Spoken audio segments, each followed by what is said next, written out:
ब्रह्म की भक्ति छोड़ के केवल के भक्ति में जाना पड़ता है। उसको बोलते छोड़ना। केवल के भक्ति में माया ब्रह्म की भक्ति छोड़ के केवल की भक्ति करना, यानी नाम जपने की भक्ति करना, नाम साधना करना, ध्यान लगाना। वो भक्ति करने से अलग हो जाते चल जाता है। यही इचरज श्वासा है। सरगुण निर्गुण भक्ति माता पिता की है। संसार के कुल से अलग होने की आवश्यकता नहीं है। सरगुण निर्गुण में वाणी से अपन सरगुण निर्गुण का भक्ति करते हैं। सरगुण सेवा शरीर। सरगुण बोले तो वाणी द्वारा जो भजन होता है वो सरगुण में आता है। राम राम राम राम राम। और रंकार जो दिखता नहीं आपो आप चलता है वो निर्गुण में चला जाता है। ये दोनों को छोड़ के अलग होने की आवश्यकता नहीं है। संसार को से कुल से अलग होने की नहीं है। संसार में नहीं तुम भक्ति कर सकते हो। सत शब्द का ज्ञान सदगुरु यानी केवल भक्तों की अनुभव वाणी से धारण कर माया ब्रह्म के पद से अलग होना ही नाव का उद्देश्य कर बैरागी होना है। यानी माया ब्रह्म के दोनों से घट में है। इनको दोनों को भी छोड़ के केवल के भक्ति केवल के भक्ति में शब्द बरोबर आत्मा चलता है। अपनी जो राम राम जो शब्द है ब्रह्म वराट से आता है। कंठ कमल में प्रकट होता है। खेचिन मुद्रा खेच के लाके पूर्व के 6 कंबल पश्चिम के 6 कंबल करके वो शब्द आत्मा शब्द बरोबर चलता रहता है। जब सत शब्द जागृत हो जाता है तब वो निडर हो जाता है कि जब ये देह छोड़ेंगे तब वही देश में वो चला जाएगा, परम मोक्ष को चला जाएगा। जीते जी है मोक्ष मिलता है, मरने के बाद मोक्ष नहीं मिलता। तुम जीते जी पूरा तुम्हारा शब्द 10 उदार छोड़ के निकलने को होना, तब तक तुम्हारा कार्य होगा। तो भी महाराज ने बताया है कि मेरा जो साधक है, मेरे जो भक्ति करने वाले नाम साधना करने वाले हैं, ये अधोगति यानी 84 में नहीं जाएंगे। ये मानो देह शरीर मिलेंगे फिर से भक्ति मिलेंगी इनको। तो ब्रह्म केवल पद से अलग होना है। ये नाव का उद्देश्य संभाकर बैरागी बनना है। उसको बोलते बैरागी। रोड पद में जाने के लिए बैराग होना पड़ता है। यानी विकार सब छूट जाते हैं। संसार में मोह नहीं रहता है। और नहीं रहता है। वो होता है नौ तत्व शरीर गलना सब जो विकार है वो सब मिट जाते हैं। शरीर 9 तत्वों से बना है महाराज। ये शरीर 9 तत्वों से बना है। मोह छूट गया ना। 5 तत्व 5 तत्व का शरीर है ना। मन बुद्धि चित्त अहंकार 4 5 3 4 9 तत्व ये गल जाता है। भव गुंपा में पार ब्रह्म में गल जाता है। फिर शब्द सब विकार गल जाते हैं। सब विकार गलने से बाद नहीं शरीर में कुछ नहीं रहता है। यानी शरीर सत बन जाता है, निर्मल बन जाता है। तो तब शब्द जागृत होके 200 बोले तो अपना बाल है, बाल का 20वां भाग है। इतना बारीक छिद्र है अपने सिर के ऊपर। वहाँ से गुजरना पड़े, वहाँ से उसको फोड़ के गुजरना पड़े। सब शब्द यानी सदगुरु की मेहर होती जरूर होती है। वो मेहर से सब शब्द ओझ फूटता है। फिर तुम्हारा भजन आपो आप सीधे सीढ़ा भव गुंपा सीधे सीढ़ा के ऊपर आपो आप चलते रहता है। तुमको मुंह से भजन करने की कोई जरूरत नहीं है। आपो आप तुम्हारा भजन चलता रहता है। तुम संसार में रहते हैं, अपन संसार में इच्छा नहीं रहती। महाराज जी ने छोटे छोटे शब्दों का वर्णन किया है। ये सिद्ध शिला जो बोला है ना, उसको वज्रपोल बोला है। वज्रपोल तात्या संवाद में वज्रपोल में जो आवाज करता है, बराबर ना। तो अपन आदमी कोई डेथ हो जाती है, आपने जो खोपड़ी फटती है, फट करके आवाज होता है। और अपने बालाजी जी में लिखा है कि जब दरियाव जी महाराज सदगुरु सुखराम जी महाराज उनका जब मोक्ष की प्राप्ति हुई थी तब बहुत जोर से आवाज हुआ था। वज्रपोल तेरा बनता था। वज्रपोल तात्या संवाद में दिया हुआ है। ब्रह्म का रोना है। यानी महाराज बताते हैं कि माया और ब्रह्म का रोना है। कि महाराज ब्रह्मा जी की ब्रह्म हंस का पिता है। पिता देश पार ब्रह्म से परम पद की मोक्ष नहीं होती। पार ब्रह्म से मोक्ष नहीं होती, तो पिता का पद है। हाँ, तो यही पार ब्रह्म का बैरागी नहीं होना है कि नहीं? नहीं होना है। महाराज बताते हैं ब्रह्म है, अक्षर नित्य है। ब्रह्म ये अक्षर निरंतर नित्य है, नित्य है, यानी उसका विनाश नहीं है। नहीं है, अंत आदि से है। ये आत्म ब्रह्म है ना, हो मरने के बाद में ब्रह्म मिल जाता है, मिल जाता है। यानी पार ब्रह्म मिल जाता है, होनकाल ब्रह्म मिल जाता है, हो जहाँ से वो आना उसकी जाना है, उत्पत्ति जो है। उत्पत्ति है, हो तो वो नित्य है, नित्य। वो अक्षर नित्य है, त्याचे स्वर कधीच बदलत नाही। हो ब्रह्माहून परब्रह्म श्रेष्ठ आहे, हो ब्रह्माहून पार ब्रह्म श्रेष्ठ आहे. परब्रह्म हो परब्रह्म श्रेष्ठ आहे. जीवाला ब्रह्म समजले जाते, हो जीवाला ब्रह्म.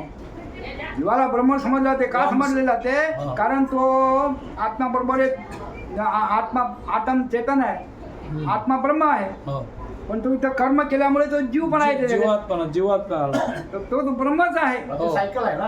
हा. आपण जेव्हा आईच्या गर्भामध्ये राहतो त्यावेळेस ब्रह्म असतो. जेव्हा तो आईच्या गर्भातून बाहेर पडतो तो बनतो ब्रह्मजीव. आपण म्हणतो मुलाला म्हणतात ते ब्रह्मजीव आहे. जसं तो संसारामध्ये पडतो तो होतो जीव. हा. जर तो सत्कर्म ज्ञान मार्गी लागला हा तर मग तो झाला चेतन जीव. चेतन जीव.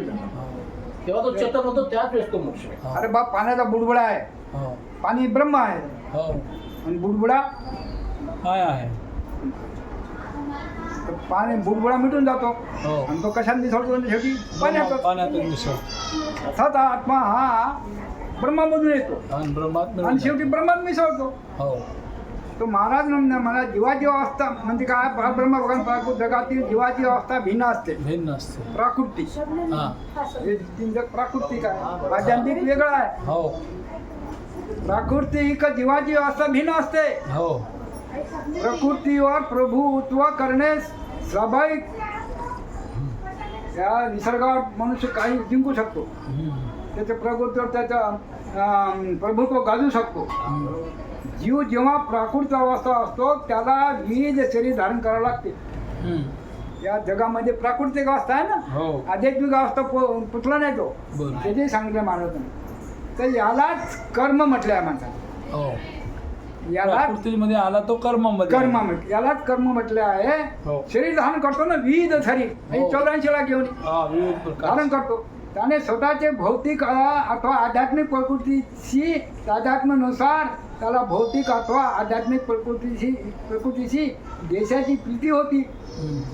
या जीवाला आध्यात्मिक आणि भौतिक हो या दोन्हीची प्रीती होती. हो भौतिक प्रकृतीत 84 लाख योनीपैकी कोणती योनी प्राप्ती होते? हो भौतिक मध्ये 3 लोक 14 इच्छेप्रमाणे 84 कोणती योनी प्राप्त होत, परंतु आध्यात्मिक प्रकृती त्याला एकाच प्रकारचा देह प्राप्त होतो. हो आध्यात्मिक प्रकृतीमध्ये त्याला एकच प्रकार. एकच अमर देशाचा दिव्य शरीर. फरक बघा ना. आध्यात्मिकमध्ये एक आणि आणि प्राकृतिकमध्ये 84 लाख. अनेक. आता विचार करा तुम्हाला अनेकात जायचं की एकाच जायचं आहे. ते विचार करा तुम्ही. हो भौतिक प्रकृतीत त्याला कर्मानुसार मनुष्य, भौतिक प्रकृतीमध्ये त्याला कर्मानुसार मनुष्य, देवता, पशु, पक्षी शरीर प्राप्त होते. हो का म्हणते महाराजा? प्राकृतिक योनीमध्ये हो त्याला मनुष्य शरीर मिळते, देवता बी होते, पशु बी होते, पक्षी बी होते, किडे बी होते. हो आर योनी 84 लाख मध्ये योनी होते. हो पण भौतिक मध्ये स्वर्गीय लोकांची प्राप्ती वरून हो भौतिक करते. भौतिक हो तर स्वर्ग प्राप्तीवरून शुभभोग घेण्यासाठी कधी कधी यत्न करतो. हो यत्न करून यज्ञ करून इंद्र बनतो, राजा बनतो, त्याचं स्वर्गाची मिळालं चालना पाहिजे. करतो. हे भौतिक. हा, जे भौतिक. हो जेव्हा त्याचे पुण्यशील होते, शील मध्ये संपते हा, तेव्हा तेव्हा त्याला तो चांगलं- भूतळावर मानव रूपामध्ये परतून येतो. हो दिन हो तेव्हा तो मनुष्य मानव शरीर. रूपामध्ये या भूतळावर येतो. देवता झाला तरी तोच मनुष्य होतो. या प्रक्रियेला कर्म म्हटले जाते.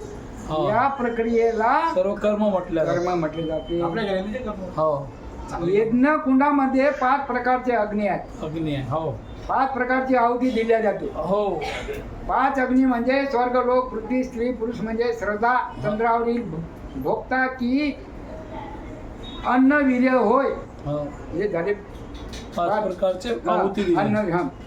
यज्ञजन्य पुण्यशील होते तेव्हा जीव पर्जनाच्या रूपात देवदेवताचे जन्मनाचे जेव्हा शीन होते तेव्हा तो जीव जन्म. प्रजनाच्या रूपात म्हणजे पावसाच्या रूपात, हो हे सायन्स आहे बरं, हो पावसाच्या रूपात पृथ्वीवर परतून येतो. हो पावसाच्या रूपात हा. पाण्यामध्ये मिसळून येतो तो. येतो.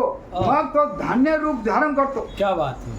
मनुष्य धान्य खातो त्याच्या रूपांतर वीर्यामध्ये होते वा या वीर्यापासून स्त्रीला गर्भधारण होते. हो चक्राची पुनरावृत्ती करण्यासाठी मनुष्य देह प्राप्त होतो. हो घेणं चक्राची पुनरावृत्ती करण्यासाठी हो. मनुष्य देह प्राप्त होतो. भौतिक प्रवृत्तीमध्ये जीवात्म्याची सतत येता सुरू असते, जा सुरू असते येणं जाणं सुरू असते, पण आपल्याला नाही येणार. हो आणि प्रोसेस बघ ना किती क्रिटिकल प्रोसेस आहे. पाण्यात येऊन धान्यामध्ये जाऊन धान्य पाच तत्वमय ही प्रक्रिया सायन्स आहे, सायन्स आहे. सायन्स हा. ते जीवाचे रूप धारण करते. भगवत सांगतो की जीव माझा नित्य अंश आहे. हो जो आपला सत्स्वरूप परमात्मा ना हो तो माझा अंश आहे. हो परंतु या तीन लोकांमध्ये येऊन कर्मकांड करून तो सत्स्वरूपाची भक्ती विसरला. सरला हा कर्म करू लागला. त्याच्यामुळे तो सत्स्वरूपामध्ये येऊ नये, हे तीन लोक येऊ देत नाही. बरं. माया ब्रह्म येऊ देत नाही. येऊ दे भगवंताच्या अंश असणाऱ्या जीवात्म्याचे भौतिक जगतात पतन होऊ शकते. पतन होती हार होती त्याची भगवंतांचे अंश असून बी हो हार होते कारण भौतिक जगात त्याचे पतन होते आणि जन्ममरण होते जन्म मरण आणि आपले कर्माप्रमाणे. हो म्हणून परब्रह्म जीवाचे रूप धारण करतो. हो म्हणून आपण जी भक्ती करतो ना आपली परब्रह्माची भक्ती परमात्मा परब्रह्म जीवाचे रूप धारण करतो. वेदामध्ये जीवात्मा ब्रह्म व परब्रह्म भगवत यामध्ये भेद आहे. हो. ब्रह्म आणि परब्रह्म यामध्ये भेद आहे. भौतिक प्रकृती सतत बदलत असते. हो ही लोकांची ते बदलत असते. असते. भौतिक देशमध्ये 6 स्थित्यंतरे होतात. हो 6 बदल होते. हो उत्पत्ती, स्थिती, हो. क्षय, हो. विनाश, उत्पत्ती आणि लय लय हे चक्र चालू आहे.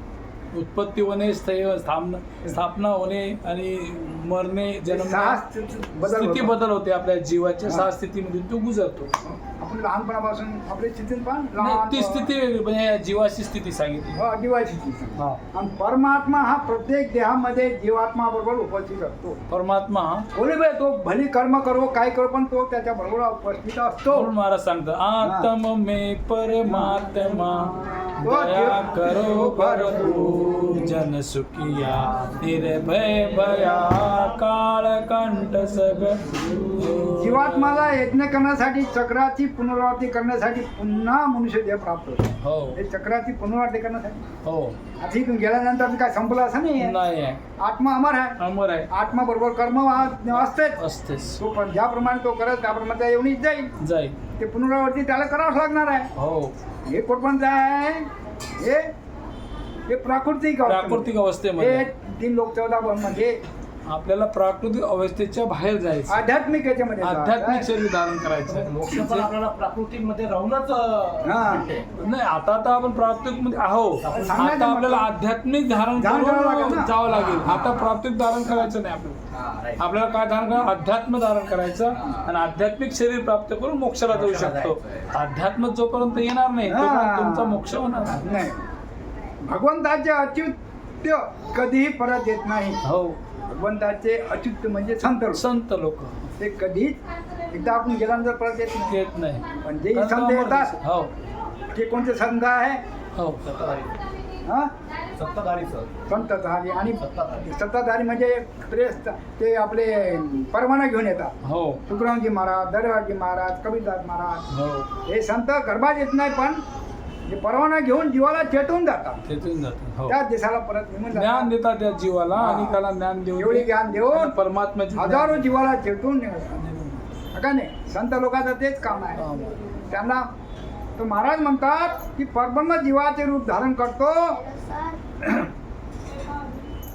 हे संत म्हणजे परब्रह्म हे आपले दर्याज महाराज, सूर्याज महाराज, बरोबर संत आहे. हो हा हे संत जितके संत आहे केवढी संत हो हे परब्रह्म जीवाचे रूप धारण करतो. बरोबर. संकल्पना स्वीकारता येत नाही. हो हो वेदामध्ये ब्रह्म जीवात्मा वेदामध्ये ब्रह्माला का म्हटलंय जीवात्मा हो आणि परब्रह्माला भगवंत म्हटलंय. भागवत म्हटलंय भगवान म्हटलंय. हा यामध्ये भेद मानण्यात आला. हो भगवान जीवात्माचा शेजारी स्थित असतो. हम्म. आपल्याजवळ आहे हो स्थित हजर असतो. हम्म. जीवाचा प्रत्येक क्रियाचा साक्षी असतो. हो परमात्मा जीवाला स्वतंत्रपणे कर्म करण्याची संधी देतो. हो स्वतंत्र त्याला काय कर्म बाधा घालत नाही. तू जसा कर्म करल तसा ती तू त्याचं तुला फळ मिळेल. स्वइच्छेने. स्वइच्छेने. पण आता या जीवाला जर ज्ञान नसेल संधी देतो तो. प्राकृतिक कर्म करणार. संधी जर देतो. तुम्हाला हे ज्ञान मनुष्य मिळालं येऊन तर भेटला. तुम्ही आध्यात्मिक कर्म करणार. हे मनुष्य येऊन भेटली म्हणजे संधीच भेटली आपल्याला. भेटली, हो. आता हे चुकलं ते मग नाही. 4 खाणीमध्ये जावं लागत. 84 लाख योनीमध्ये 84 म्हणजे अंडच खाणी. अंडामधून जीव उत्पन्न होते. उद्भिद खाणी म्हणजे धान्य धान्यामधून ते किटकले जन्म होते. अंकुर खान हे झाडाचे खान. वनस्पती. जारच खान म्हणजे जार पडते जन्मामध्ये जन्मा म्हणजे त्याचा जन्म. मनुष्य येऊन आली. अशा 84 लाख येऊनीमध्ये भटकत माणूस भगवंताची तटस्थशक्ती असले तरी भौतिक विकारामध्ये बद्ध झालेला असतो. हो त्याच्या परमात्मा असलं हा परमात्मा आहे. परंतु त्याच्या भौतिक विकारामध्ये तो बद्ध बदल बांधलेला आहे. बांधलेला आहे तो. बांधलेला काहीच करू आहे. शकत नाही तो. काय? भगवान सोबत असून हा परमात्मा तुमच्यात असून असूनही. तुम्ही काहीच करू शकत नाही. काहीच करू शकत बंधनामध्ये नाही. दबलेला आहे. तर हा. तुमच्याकडे परमात्मा आहे. हा. किती मोठी गोष्ट आहे. हा. आत्म्यासोबत आहे ना, परमात्मा परमात्मा आहे. सुटत नाही पण आपल्याला. तुम्ही एका क्षणात या पृथ्वीला विना म्हणजे ठेवू शकता काही करू शकता. पण तुम्ही का करू शकत नाही की तुमच्यावर तुमच्या या मायेचा बंधन जीव केसाचा कर्माचा. महाराजांनी म्हटलंय जीव जीव जीव म्हणजे काय समजत नाही लोकांना. हा त्याचा आकार स्वरूप समजत नाही. महाराजांनी इथं सांगितलं आहे जीव केसाचा 10वा भाग आहे. बापा. केसाचा 10वा भाग म्हणजे सूक्ष्म आहे. हे 10वा भाग आहे. एवढा सूक्ष्म आहे. 10वा भाग आहे. भगवंताची अतिथ्य आहे. हो आणि भगवंताचा तो अतिथ्य आहे. अतिथ्य आहे म्हणजे त्याला आज म्हणजे काहीतरी निकळा म्हणा. असे हो भगवंताच्या जवळचा आहे. जवळचा आहे निकटचा आहे. हा. अणुच्याही अंतरात प्रवेश करतो तो. हो अणुरेणू मध्ये पण प्रवेश करतो. प्रवेश एटम जीव. एटम में भी एटम्स और प्रोटॉन्स. हाँ उसमें भी वो जा सकता है. हाँ. इतना सूक्ष्म है. अणुच्याही अंतरात प्रवेश करतो. हो. म्हणून त्या सूक्ष्माहून सूक्ष्म म्हणतात. हो. जीवाला सूक्ष्म. दिसते का जाताना आपल्याला आपल्या आत्मा शरीर शरीरात चालण्यात जाताना. दरवाजा उघडून गेला. कारण तो ब्रह्मस्वरूप बन जातो. हम्म. त्याला ब्रह्माचे शरीर भेटते. हम्म. सूक्ष्म शरीर भेटते आपण हे सोडल्यानंतर. हा. तर महाराज म्हणतात सूक्ष्म असलं तरी ते सर्वव्यापी आहे. हो सर्व यात एक अणुबॉम्ब एवढं बारीक आहे सूक्ष्म आहे टाकलं का पूर्ण शहर खतम होते. हो हे सायन्स. तशाच प्रकार हा पूर्ण ब्रह्मांड आहे. एवढं ब्रह्मांड फार मोठा आहे. हे पृथ्वीसारी किती पृथ्वी आहे हो. किती वस्ती आहे. पण जो भक्ती करेल ध्यान करेल दिव्यदृष्टी त्याला येईल तेव्हाच तो सरळ ब्रह्मांड पाहू शकतो जाग्यावर. हो. आपण कर्मजीव पाहू शकत नाही. हम्म. तो अचित्य शब्द महत्वपूर्ण आहे. म्हणून परमेश्वराची शक्ती कल्पनेच्या विचारशक्तीच्या पलीकडे आहे. हो काय एवढं भारी आहे तर आपण विचार करू शकतो का? कल्पनेच्या पलीकडे कल्पनेच्या विचार पलीकडे. सुद्धा तुमच्या मनात विचारशक्तीच्या पलीकडे आहे. आपण काय विचार करू शकतो? करू शकतो. म्हणून अचित्य म्हटले जाते. हो आध्यात्मिक जगताच्या तुलनेत भौतिक जगताचेही आकलन होणार नाही. हो हे तर आध्यात्मिक आहे. पण भौतिकचे आपण काय आकलन करू शकतो? काय आकलन करू हे- शकतो भौतिक मध्ये हा? कितीतरी सूर्यचंद्र कितीतरी भौतिकाचेच आपण आकलन न करू शकतो तर आध्यात्मिक काय करणार? काय करणार. हा जिथं त्याचा ठाव नाही नाव नाही पता नाही त्या परमेश्वराचा हो. तिथं शोध करावा लागेल. शोध कर. ते शोध करण्यासाठी मग हे केवळची भक्ती केवळची. गुरु करावं लागेल. गुरु करून राम नाम शब्द घ्यावा लागेल. हो विधीप्रमाणे 24 घंटा आता दादा श्वासमध्ये भजन धारोधार करावं लागेल. हो हा तरच परमात्मा भेटेल. हो. बाकी कुठेच परमात्मा नाही आहे. हे शरीर सोडून कुठेही पाहिलं तरी काय खरं नाही आहे का नाही? हो तो महाराज म्हटले आहे मूर्ती समय भक्तिभावाने भगवंताच्या ठाई एकाग्र करणे आवश्यक आहे. एकाग्र करणे. जेव्हा आपण महादार पण येतो किंवा कोणी अल्पकाळात मरते पण मूर्ती समय काळामध्ये आपली इच्छा नाही राहिली पाहिजे. अच्छा नाही अंत कोणते समय घरात असा नाही, दारात हा, बसा. नाही, मुलात नाही, बाळात नाही, इस्टेटीत नाही, हा. कशातही नको. फक्त परमात्माच्या त्याच्यामध्ये हा. इच्छामध्ये राहायचं. राहायचं मरता समय. मरता समय नाही हे तर मोठे आहे. एक हा, भगवताच्या एकाग्र करणे आवश्यक आहे. एकाग्र हा म्हणजे तू आशा ठेवशील मा पोरगा मा इस्टेट मा हे ते काही खरं नाही. मग शेवटी आशा राखो तिथं जावं लागेल.